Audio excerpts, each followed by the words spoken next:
Yeah. But hey, the point of this, guys, is to kind of have a discussion with everybody to see if what friction points you guys have if you're trying to make a decision on needing to buy or wanting to buy a home here in the near future. But hey, the point of it. Sorry. And one thing I wanted to make sure to point out is that like it's a crazy time in like the financial markets right now, because we have banks failing and a lot of movement in the market. So Alex, what did you see right after the announcement of Silicon Valley Bank just shitting themselves? Well, rates dropped down briefly, and then for like a day or two, and then they went back up, kind of back where we were a week ago. So it's interesting. But then today, there was if you heard about Credit Suisse Bank, no, I haven't. They're having some issues too. So that came up today. That I have to really read the news on that one, but that affected rates, that affected the 10-year bond. Mm-hmm. And we saw that dip down. There was a couple of dips. I'm not going to show it on my phone right here, but you see that this is the past week. You see each dip. The first dip that was on last week, and then it crept back up, and then that other dip that was this morning. Yeah. So explain that with that creep up in regards to the Treasury bond. That means what for interest rates? Well, kind of easy way to explain it is, so mortgage-backed securities, and then so you have the 10-year bond. They've kind of just been dancing together for the last, I don't know, for several years. So every time the 10-year bond, and this anyone that has, I don't know if on an Android, but on an iPhone, if you go to your stocks app, just type in TNX, you can look it up. And if you follow this, every time that drops, usually you're going to see interest rates drop as well. The 10-year bond, it's at 3.492. That's not where interest rates are at, but that's just where the bond is at. Okay. So when you see that drop, rates typically drop. When you see that go up, then rates are going to typically go up as well. So if you just look at it over the past year, it's been going up. I mean, if you look right here, it's been going up the past year, and rates have been going up as well. And if you go back the last couple of years, if you see that a couple of years ago, see how low it was? That was during the pandemic when rates were at the lowest they've ever been. So following that, it's a good indicator. Anyone can see if you see that drop, it's a good chance that rates are dropping, going up, and a good chance that rates are going up. Just kind of easily put. Yeah. And like one thing that I've seen, like we've had some clients putting out some offers that are getting outbid right now. So it's wild because we're seeing interest rates kind of they're high, but they're staying relatively, like they're still like sticking to a high point. You know what I mean? And the thing is, we're seeing I'm seeing a lot more buyer interest and buyer competition. And it's mostly because, one, like agents are getting smarter and pricing homes a lot more competitively. Like we saw a property we were seeing a property that was listed at 700,000. The comps were at 798-ish. And it was like a madhouse for the open house that we went to. It was a madhouse. Like there were so many people there. And that's the thing, like, and that's the difference between an agent that knows what they're doing and an agent that just like, hey, I'm here doing this as a hobby. And I was explaining that to my clients, is like, you notice how this open house is a lot different from any of the other showings or open houses we've been to. They're like, well, yeah, it's clear, like this is a completely different type of professional. Exactly. And that's the difference between an agent that knows how to do their job and an agent that's just doing this in passing, because we actually ended up losing. We got outbid on a property because we bid low, and we got outbid, but the bid that came in, if the agent would have communicated, we would have beat that, like price wise. We would. Oh, I know who you're talking about. Yeah, they would have gotten $5,000 more, had that agent communicated to me that, hey, we have other offers in play that look better. What can you guys do? Hey, you know what? I'll give you my highest and best. We'll go from there. And everyone would have been happy. Everyone would have been happy. But like, that's the difference between, different, like different agents that have different skill sets. And just so you guys know, here on Instagram, I'm on YouTube Live. I have Alex on here, and I have the one and only Roland Vandenberg, Mr. Chi-Chi's himself. What's up, dude? Where you at right now? What's going on? I'm actually in Newhall. I just finished a showing on a property that's gonna. It's a great property. It's gonna end up getting multiple offers in on it. And here's the thing that I've noticed, because there's different variations at the different price points. Mm-hmm. So you have that price point that is, it's like that next move from the first time home buyer, like their first move up. Mm-hmm. And it's in that lower to mid-range price point. Like here in Santa Clarita, it's anywhere from $650 up to 800, we'll say. Like mm-hmm. that mid-range price point, that it's so competitive, because for one, there's just no inventory.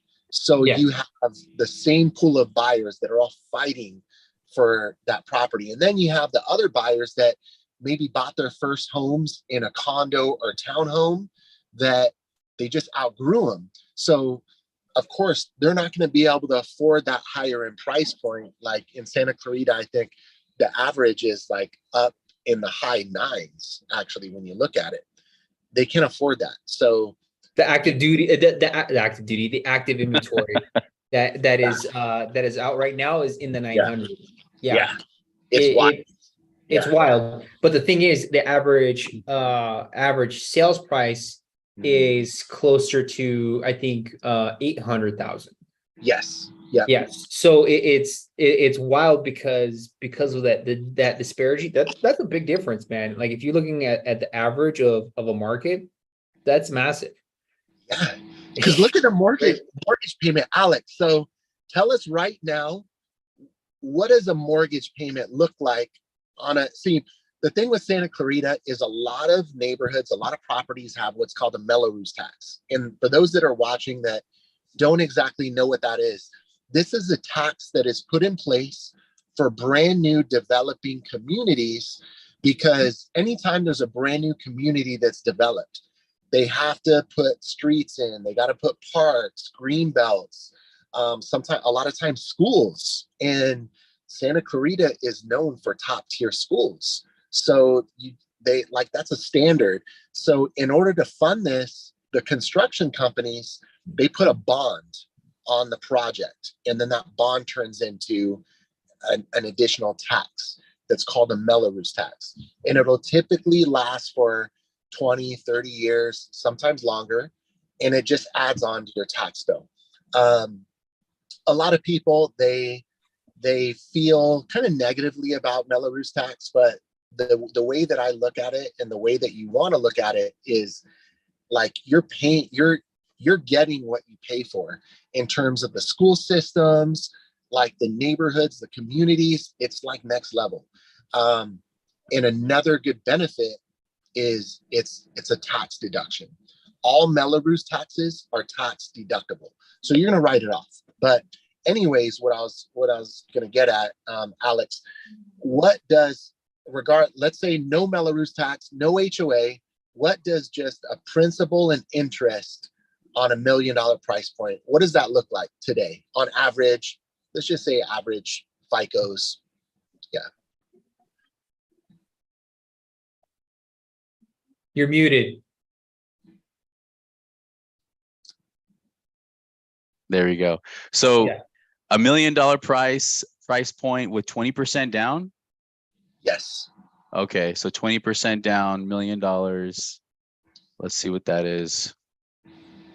Which is like, and go ahead, Alex, like keep running through your thing. Usually people within that range do that by owning a property before. And I have a video that's coming out next week that's going to shows a lot of people on how to actually approach this. So if you're not subscribed on YouTube, make sure you're subscribed on YouTube. Where the technique behind a lot of the buying process, you buy something you're comfortable with, something that's easy. If you're a bachelor, if you're young, then this is going to be like your beginner property, something small, affordable, that you can save money and build equity at the same time. Then you upgrade into a property that has a little bit more room. Usually you're growing, your family's growing, something of that sort. You go into something that's kind of a mid-range, and you afford that because of the equity that you built in the house before. So the goal here is to just build your equity, and that's what allows you to go into that bigger property and get that 20% down payment.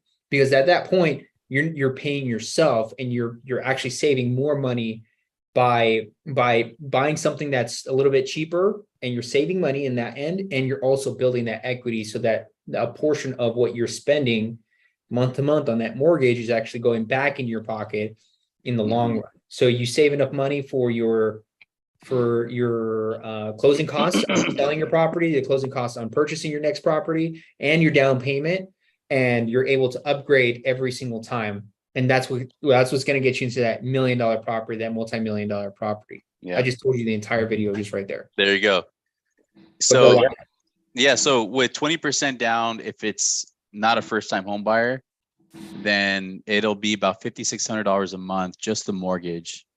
If it's a first-time home buyer, and they're pulling this off 20% down, and 20% down doesn't have to come from you. It can be gifts, from 401k. It can come from different places. First-time home buyer, and that would be about $5,200 approximately. That's what we're looking at. $5,200, just the mortgage. So that doesn't include taxes, insurance.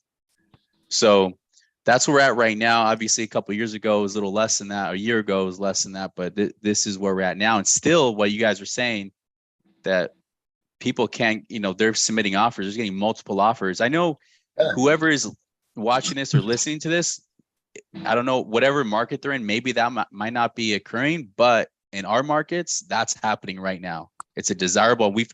We've repeated this so many times. I think we're in a desirable area from Santa Clarita to Simi Valley, some Ventura County areas. It really is. And I mean, we talk. I think this live is about if you should buy or wait, and opportunities. And I think the biggest thing right now, and it's really hot topic, is the temporary buy downs. So buying down your rate temporarily, have the seller pay for it, which sellers are aware of this. And if they're not, the realtor, if you're selling your house and your realtor is not aware of this, then either you find a new realtor or you tell them and make sure they get educated on this. You need to run. Yeah, this is something is so important in this market, that the seller can pay for the temporary buy down for the buyer. This is really important. And someone trying to buy a house, like when I said these payments, the seller pays for your temporary buy down, whether if it's a 1-year temporary buy down, 2-year, 3-year. Basically what that means is, for example, if it's a 2-1 buy down, the first year your rate will be 2% lower than your note rate. So for example, if your note rate is 6.5, then your first year, the payments can be based off a note rate of 4.5%, for example. Second year, 5.5, then third year goes back to your note rate payment. So it eases you into a payment, which when I mentioned the $5,200 payment, your first year, the payment's going to be a lot less. It's probably going to be over $1,000 less than that. That's a way to do it right now. And then when you can always refinance, rates get lower. Then any money that was allocated into that temporary buy down account, you don't lose it. That money goes to paying down the loan balance on your refinance. So this is really key right now. So if you want to know if it's a good time to buy or if you want to wait, this is how people are doing it. This is exactly how they're getting it done. Yeah. So, and if you guys are confused or you just hopped into the live and didn't know about the buy down, Luke, I see you, bro. You actually did the temporary buy down. Alex created a YouTube video explaining the buy down, what it looks like, how it's all explained, everything. And I'll link it. I'll put it in the comments or something like that, so you guys can take a look at that video. But check out his YouTube channel. His IG, if you're on Instagram, is LexLender805, right? Yep. LexLender805. So you said for $1 million property with 20% down payment, it's $5,200 a month. What's 900,000? $900,000. Okay, so all right, so that's more of like, and you're talking about 20% down as well, right? Correct. Same Yeah, scenario. we're doing some real numbers here, or estimated big numbers. We're doing some estimates here. Yeah. Approximate, not exact, but we're pretty close. Yeah. So on that, let's say first time home buyer, and I know I mentioned what you're talking about, not everybody can save this type of money to buy a house, but yeah, you buy one house, it's not your dream house, but then the second or third house you buy, that's how people are getting these big down payments. Mm-hmm. It's momentum. So for that, you're talking about $4,600 approximately for a payment. Just the mortgage payment doesn't include taxes and insurance or any type of Melrose tax, none of that. For a first time buyer. And again, that money, it could be your money, some money from your 401k. It could be, I know some 401ks got hit, but 401k money. It could be money from gift, from family. You can do all that. So, okay. And I want to press on this point. All right. So I don't know if you guys can, everyone can see $1 million. Is it backwards? It is backwards, huh? No. Okay. So $1 million, just for everyone can see it, so you can see it visually. It's probably mirrored on here. $1 million, $5,200. $900,000, $4,600. That's $600 difference every single month. It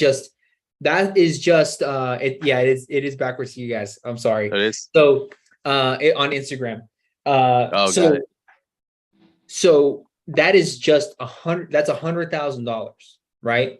And that's based off of today's market rates, right? Yes. Yeah. Okay.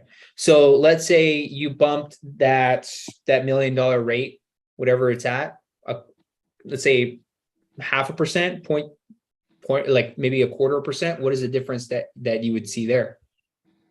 0.5%. I mean, it's about another $200 a month less in payment. Okay. So then that. What would make the difference between like that $600 difference? The $600 difference? Mm-hmm. Up to 4 points, right? To buy, I mean, you're talking, it'll be about, it's about a 0.5 point buy down. So another $5,700 approximately. So half a percent would take that off. Yeah, about that. Yeah. So $100,000 is hard to come up with, but like if you're able to work with a rate buy down, maybe that's the chance of you being able to afford it for the first year.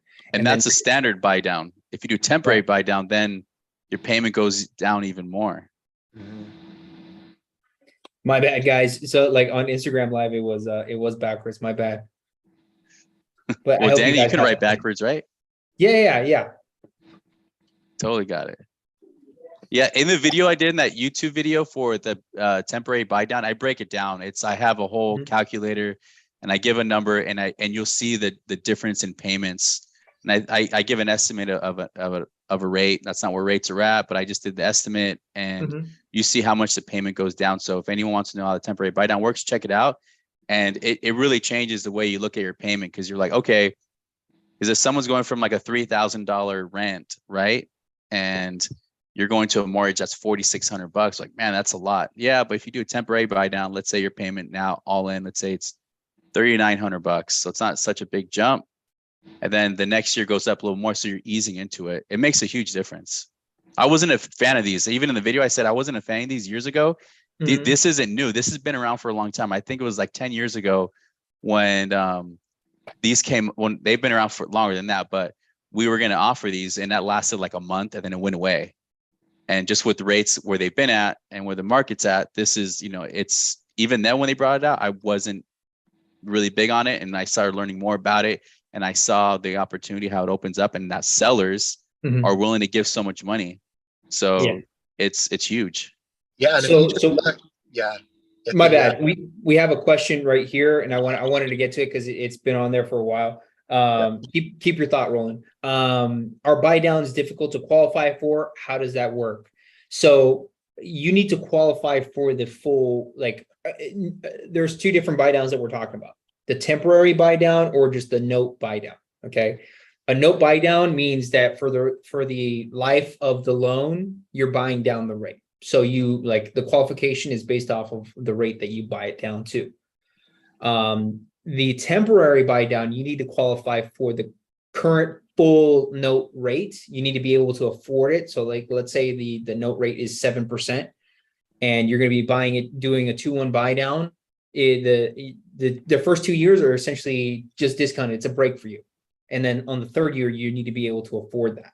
So you need to qualify for that full rate up front. It's not a situation where I'll make more money eventually. You need to qualify for that full rate. What were you going to say, Roland? Yeah, and I was going to talk upon that. Like, so the buy down, just you could see how much it's leveraged. And on the buy down, Alex, the temporary buy down, this cannot be paid for by the buyer, correct? It has to be paid for by the seller. A buyer cannot pay for that. So really what you're doing is you're leveraging the seller to create an ideal buying experience for you. So, like, this whole live is on, should I buy or should I wait? Well, ultimately, it's going to be different for everybody, and it's going to be different depending on the situation. Like, you need to be able to create the ideal scenario. So based off of the numbers that Danny just showed you, you just by having a buy down of a 0.5 point, that is worth $100,000. So if you if you just look back at the different markets that we've had, from just a historically high, price appreciation after, 2020, 2021, 2022. If you can be strategic and you have a great agent that's very familiar with these buy downs, how they work, is a great negotiator, and can put this contract together, it is going to make you, like, it's equivalent to about $100,000 in purchasing power. So I guess really what it comes down to is, it can be a great time to buy. It can be a great time to buy in any market, but there's things that need to happen to do so. Wouldn't you say that, guys? Yeah. Go ahead, Alex. No, I was going to say, you're right. It's everyone's going to be different. And it's when you're ready to buy, that's when, that's when you should buy. Yeah. Danny and I did a consultation today, and he's not ready to buy yet, but we're prepping him and we're getting him in position to buy later this year, and he'll be good to go. But yeah, everyone's going to be different, but you guys are right on your realtor has to really know how to negotiate. If you're selling the house, they have to understand how to price it right. You explained it about the difference in the open house, the amount of people, and then also if you're your agent, you're going to buy a home, they have to know how to present the offer. Because if they don't present it right, I mean, you could look at 20 houses, put 20 different offers, and you could have had an opportunity. But if your agent is not educated, doesn't know what is working in this market, then you're going to get in trouble. You're not going to find anything. Yeah, and we have a question on here. Does your team work with non-veterans? Yes, we do work with non-veterans. It just so happens that working with vets is the most difficult thing to do. So we do it, so everything else is easy for us. That's great way to put it. Yeah. Yeah. I'm not a vet, and I work with these two guys all the time. So that's how we approach it. And it's the most difficult program to really manage and get right and be able to do it at a higher level like we do. So that's why we do it. And again, like, our systems are already in place for everything anyways. It's just, we have to take out the extra steps that we have to do for the VA. So that's how it goes. I lost my train of thought. I was gonna mention something that, communication when it comes down to it. Like, that agent, it wasn't communicative, and he didn't relay the information over to me that would have allowed his clients to make more money. And that's really the thing that, we would have been happy at that price point with what he ended up, writing the contract for.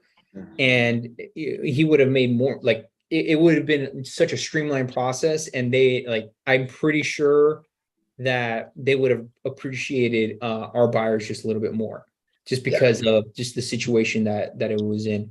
And now he's giving me a call he gave me a call earlier today wishing that he took our offer, because the buyers are just being difficult. They want this repair, they want that repair. I'm like, hey, that's what it is. And another part of this, I think that you guys would appreciate, is reputation. Having a great reputation within your market is going to be really important.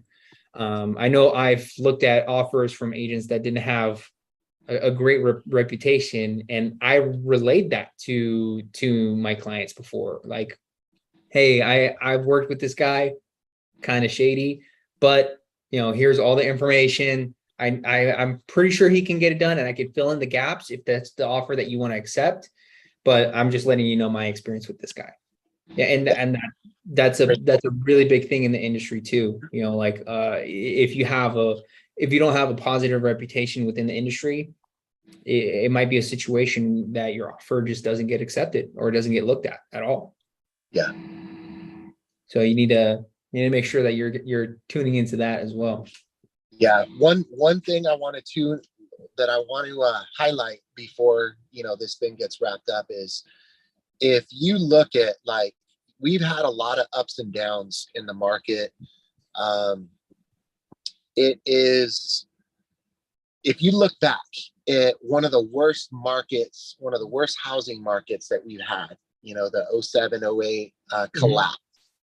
And if you were to purchase a home at that low, if you own that home today, you would have it, let's just say in the Santa Clarita market, you would have hundreds of thousands of dollars in equity. If you bought at the absolute lowest, you would have equity today. And that is just appreciation. That's not like just straight appreciation. That's not to say how much you actually paid down the loan. If you had refinanced and even got a lower rate, like the gap in between what you owe and what the home is worth, are such a big gap. And it's just, man, if there was, people are going to look back in these times and say, oh, should have bought. So you're saying, so the lowest in the market. So if anyone doesn't understand, so if you would have bought in the lowest market, right? So the worst market we've had in real estate, but it was a pretty high price point for that time. Even doing that, you would still be up hundreds of thousands of dollars. Yes. Yeah. That's wild, right? How insane is that? I should have voiced it differently. So I said at the what I meant was at like the worst market, but what I meant to say is when you bought at the highest, at the height of that market before the collapse, that low point that we experienced, you'd be good. Like, you'd be good today. It's crazy. And you say this all the time, Danny, it's real estate is not a game where you wait, you wait to price it, you wait to buy. It's you buy and wait. You buy and wait with real estate. If you hang like real estate, last time I checked, they're not building any more land. I mean, I know Elon's working on getting us to Mars, and he might be, putting some future developments up there, but we're a long ways away from that. They're not going to build any more land. So you want to find an ideal location, whatever is best for you, and do what's right for you and your family. That's I think what it comes down to. Yeah, you can't build more land, especially the areas that we're in. The Southern California. I mean, I think was it like in Santa Monica, for example, if you have a piece of land there, it's worth millions of dollars. I mean, it's just crazy, because if you have anything, if you've seen a lot of these new developments, I've noticed that they're building up. Have you seen these new developments are building up? They're 3-level now. Yep. So they're not. So the whole, they still have houses that have backyards, but the more recent ones, they're building up in smaller backyard. Yeah, tri-level. Yeah. They're trying to fit more on land because you can't build more land. Yeah. So I was curious, right? So what year do you guys think is like, what was the lowest point in regards to the market? Like 2012, 2014, 2010? Oh, the more you're saying after the 2008? Yeah. I would say Bought- 2012. 2012, right? The bottom out. So Yeah. I'm just looking at Stevenson Ranch as an example. Let's look at someone who purchased let me see, what type of property is this? I think it's a condo. Okay. So it was purchased at 550 back in 2012. This is a single family residence. Purchased at 550,000. It's 2,976 square feet on a almost 10,000 square foot lot. Okay, they bought it at 550, right? Bought at 550. The current estimated range is between 1,040,000 and 1.2 million. So in less than 10 years, they gained $500,000. So, and that's just appreciation. That's not to say how much they've already paid down the loan, which in 10 years, that's a good amount of money. So maybe closer to $700,000, $700,000 that they have in equity that they can purchase a massive house, or they just move it into an investment. A ridiculously low mortgage. Yeah. Hey, I want to ask the question, whoever's watching, if it's asking them what are they most what are you most concerned about? So whoever's watching, what are you most concerned about that's holding you back from buying? So just let's say, don't even think about, let's say maybe you're not there financially, or you don't have enough money saved, or whatever it is. If you had enough money, if you had enough income, if that wasn't an issue, what is holding you back from buying a house right now? That's a great question. Let me know what you guys think. We'll give you some time. So you guys, I don't know if you guys heard, but if you could buy tomorrow, would there be something that's holding you back from purchasing a home today? Write it in the chat right here. Dang, dude, I just got a lead.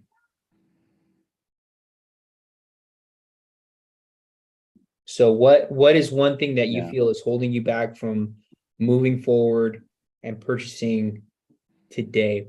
The one of like the thing that we actually got earlier today, from Omar, was just making sure that he thought he was in a worse situation than he was really in. No, He thought, oh, my credit's shit, and I can't do anything because I have this and this and this. And it's like, no, you can do it. You can definitely do it.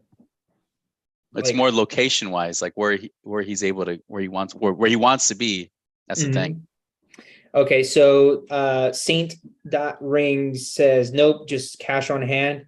We need to have a discussion because it might not be as much cash as you think.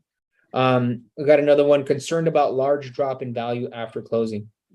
Okay, so then with that, you have to look at intent. What is your intent to purchasing a home? Do you see yourself holding the property for more than 5 years? If not, if you're purchasing and you're going to be holding it for only a couple years, yeah, you need to make sure that you're buying right. But I mean, what is the intent of only living in the property for a couple of years? Are you going to be renting it out? At that point, if you're going to be renting it out, it doesn't matter what the value of the property is. It matters what the rental prices are. So you got to look at what the market is doing. Hold 7 years minimum. I just went over 10 years, a 10-year time frame, and it's gone up over $500,000. So there's a difference there. Like, you need to make sure that you're investing in a great market, and a market that's actually going to hold the value over time. If you purchase a home today and tomorrow, like the next day, it drops $50,000, it doesn't matter. You're living in the house for 7 years. So you want to make sure that you're looking for the long term, and making sure that it's going to be something that's going to hold a good amount of value over time, not necessarily for the next couple months. I hope that clarified it. On the flip side of that, and just something to highlight, because I know this always goes through people's heads, and I've experienced this fear a lot from clients that I've worked with, is it's the fear of making a mistake. And making a mistake and buying a home, and then the value just drops, like let's say $50,000, like the example that you gave, Danny. Mhm. Let's say the market drops $50,000, but so then you're like, if you're a buyer, you're thinking, yeah, if I would have just waited 6 months, I could have bought that property for $50,000 less. But however, many times when the market drops, what goes up? Interest rates. Yeah. So in that example that we just gave you, we showed you how just a 0.5 percentage point of a buy down is equitable to $100,000 in purchasing power in $1 million. So even if the price dropped 50K, the chances are your payment's going to be close to even in the variation of interest rate. So always something to really think about. What I'm hearing is the same with the drop in equity and the high interest rates. Can you clarify on that? Luque, finding someone to rent it. I'm hoping my guy is helping you out, man. If he's not, then let me know. I want to make sure he's doing a good job for you. But that's another factor, finding someone to rent your properties. Yeah, being a landlord is a whole different type of difficulty when it comes down to it. And it's like, I've had difficulty with tenants and holding tenants and things like that. So it's all a risk when it comes down to it, but you want to make sure that you're prepared for it and you have the mentality behind it. Mr. A Castro says, has the Santa Clarita Valley held its value equal to or greater than LA San Fernando Valley? I would say greater than, because of the developments that we have coming in.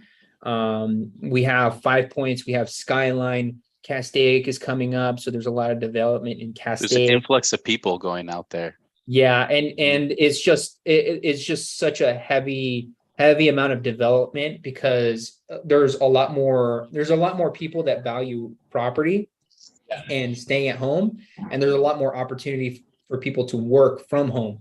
And the homes in Santa Clarita, just they're larger in regards to square footage. The square footage out here is a lot more. You get more land and you get more home, and at the same time, we're $100 per square foot cheaper.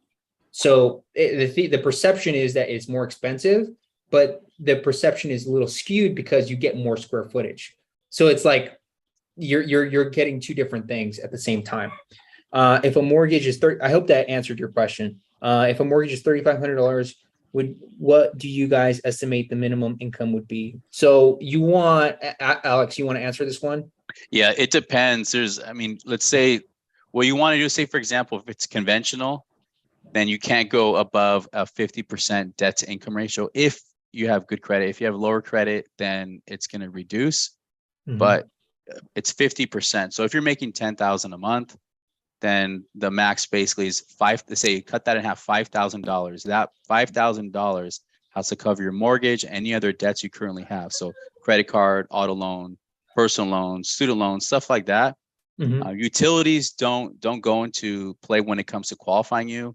Your cell phone doesn't. It's just the stuff that's on your credit. So that would be, so think about that. If it's conventional, 50%. If it's FHA, 56.99%, right? And then VA, there's no specific number. There's other ways to get qualified, residual income, that factors in. So it's a little different. That's a good question. Yeah. So the rule of thumb, just simple, cut your income in half, gross income, not net, not your net, your gross income.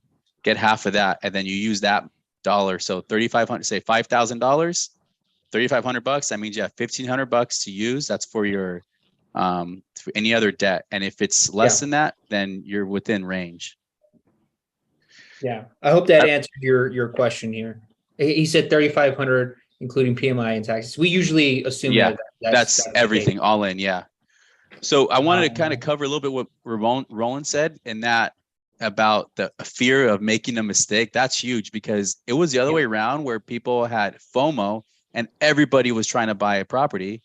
But then when they have the mindset of fear of making a mistake, and I was running some numbers because one of the questions about, they're concerned about the property value dropping. Well, let's say you're renting a property or you're renting a house or an apartment for $2,000 a month. And I think that's pretty low in our area, $2,000 a month. mhm.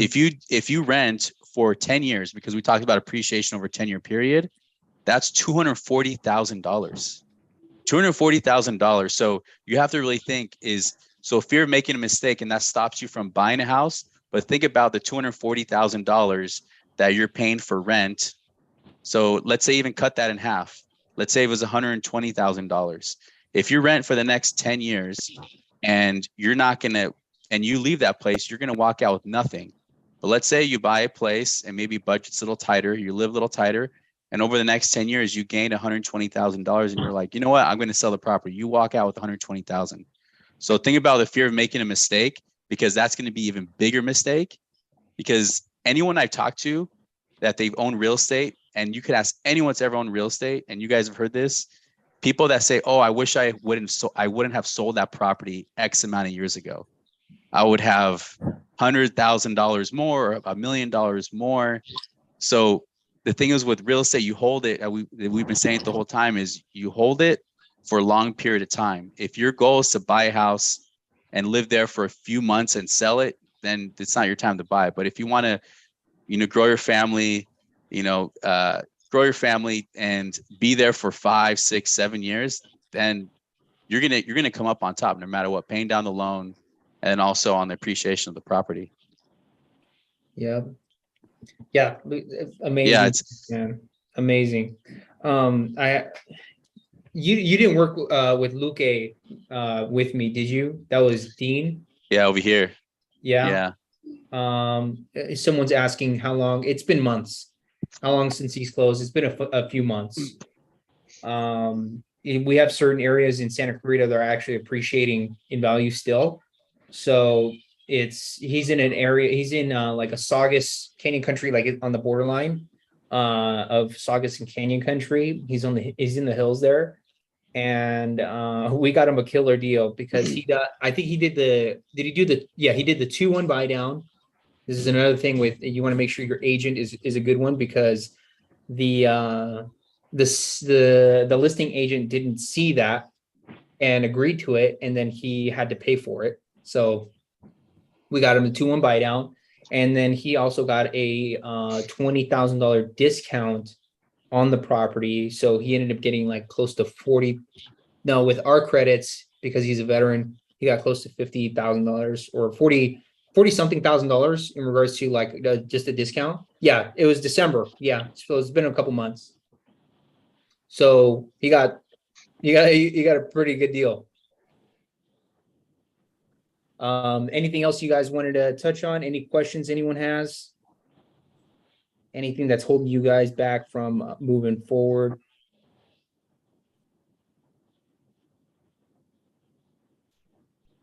Yeah, I think it's the fear. I think that's the biggest thing is the fear people have to move forward. But again, there's a lot of people out in the market trying to buy a place. They're just not getting their offers accepted because it's competitive. So no matter what the media says, the propaganda they're saying, the panic they're creating, saying, oh, the market's going to crash, this and that. There's a lot of people out there trying to buy. A lot of people. Yeah. I have someone asking, Saint Rings again. Have you guys experienced any buyers that bought at the height, mid 22 and regret their decision? Here's a pretty good example. So I had someone who, yeah, I got this one. Okay. So, Gago, he purchased in 2020, the worst time to buy. He sold that same condo in mid 2022. We got, I think it was like $30,000 or $40,000 above asking, something like that. and he used that equity. He ended up getting like $50,000 or $60,000 in equity. And I think more than that. That's how much he pocketed after everything, I think.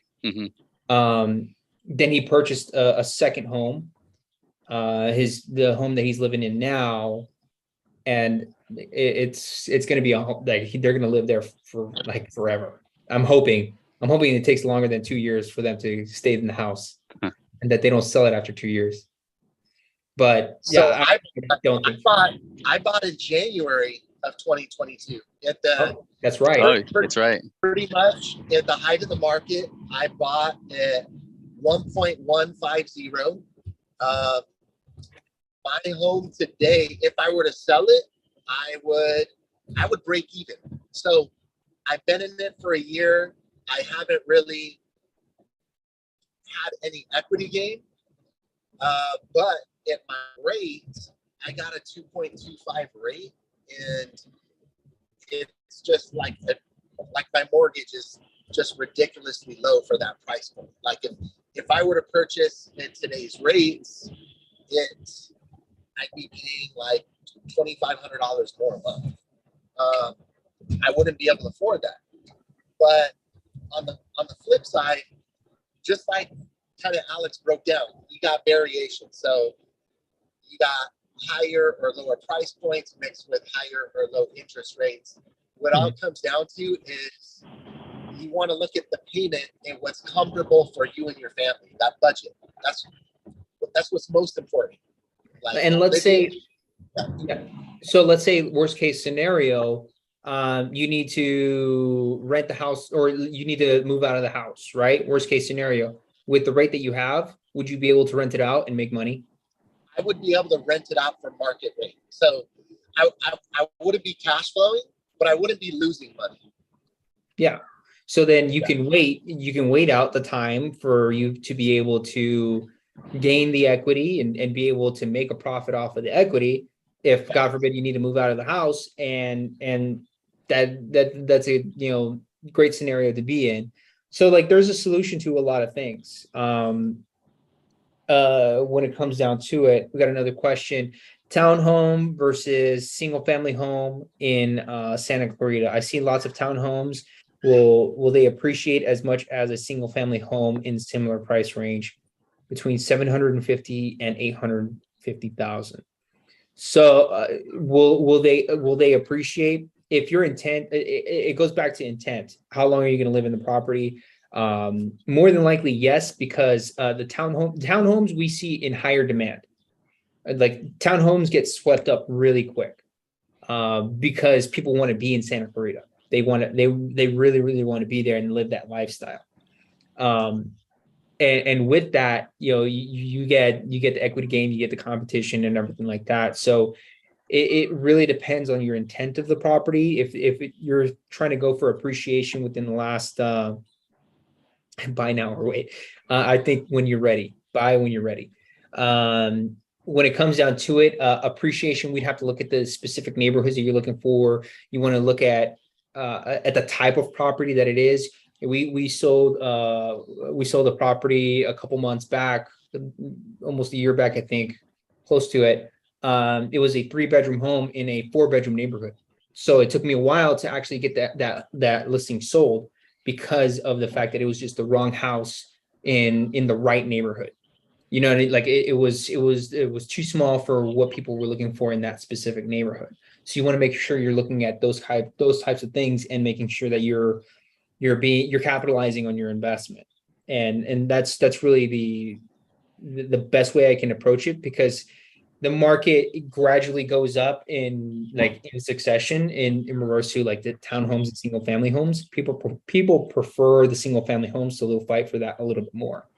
But we see that townhomes get swept up a lot quicker. So it's really like, which do you prefer? But what do you think, Roland, in regards to single family homes and townhomes in regards to just appreciation?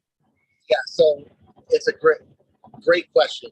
I think it really depends on the area. So the area is really what's going to help determine on the percentage in the rate of appreciation. So like you want to look at future development plans.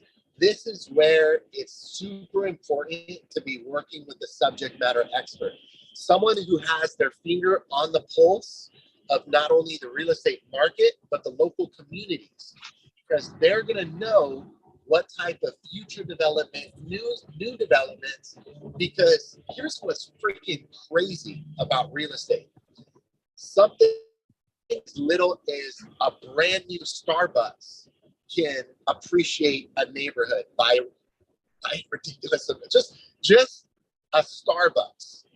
So then you got to really pay attention to that. So like if you're looking at a property, what the plan is. Like if you're going to only be there for 2 years, well, what's the plan? Like, are you going to turn it into a rental after that point? You want to look at the future development and then balance it out with rental rates. And there's just so many things that get taken into consideration that a great realtor will be able to help you with, and just kind of analyze that just to make sure that you're.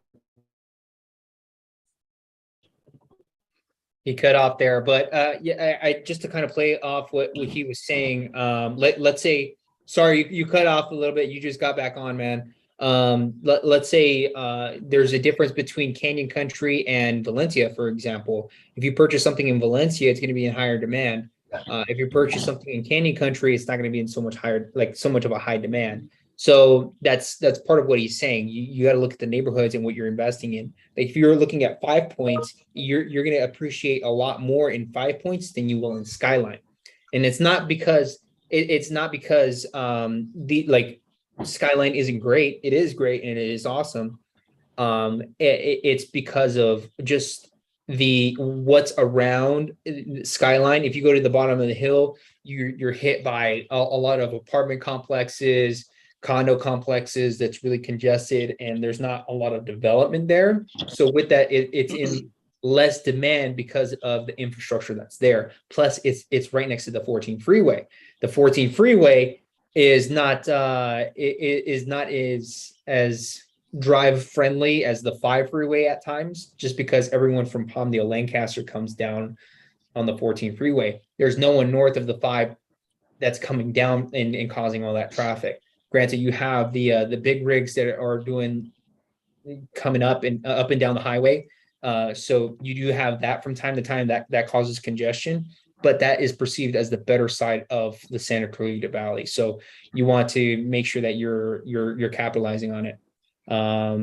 We got some, okay, cool. St. Rings is going to reach out to us. I hope that answered your question, man. Mr. A. Castro, it's $750 to $850. You have a lot of competition in that price range. So I'm hoping that we can help you out with that. Of course, man, let me know if you have any other questions, you can send me a DM. And we'll get the job done. But I think that's it for me, guys. You guys have anything else? Any saved rounds? No, I think I'm good. All right. Well, give a lot of value. Absolutely. We had a ton of people on the live today. So good to go. All right, guys. Thank you. I'll talk to you soon. All right, guys. Thank you. Peace.